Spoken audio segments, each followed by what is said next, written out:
I'm Deb Ingram. I'm the Assistant Administrator for Recovery at FEMA. And I wanted to talk to you today about the National Disaster Recovery Framework. The framework is new. We released it in September of 2011, and it really provides a framework, as it says, for all of us to think about how we manage disaster recovery. It's really important. The workshop today is really focusing on disaster recovery and getting people to think about that. We spent a lot of time focusing on disaster response, which is critically important because that's where we do life safety and we protect property from further damage. But we really need to focus as a nation on how we're going to recover, how we're going to help communities get back to normal or establish a new normal for themselves. So the framework gives us three key concepts to think about that.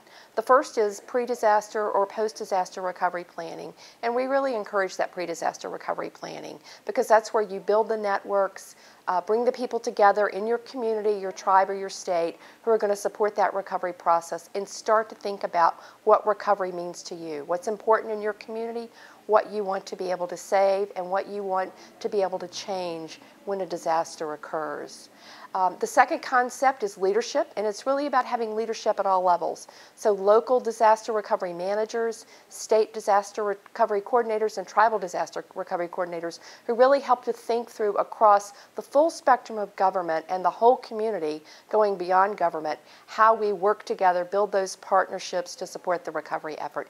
And then at the federal level, we also have federal disaster recovery coordinators whose job will be to work across the federal government, looking at all the resources that may be available to support disaster recovery, organize that, bring them together, and then working with the local community and the state and tribe to think about the recovery when disaster occurs. It's very important to understand that disaster recovery, it needs to be based on the local community, what the community wants to do, what their goals are. They need to drive and own that recovery process. The third concept are the recovery support functions that really help us to organize how we think about recovery. We have community planning and capacity building that really helps to support that community element of organizing and establishing those priorities.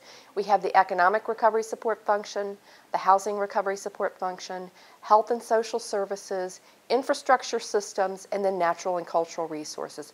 And this is the way, through these recovery support functions, that the federal government has organized itself to work with supporting state, tribes, and communities to really support that recovery process.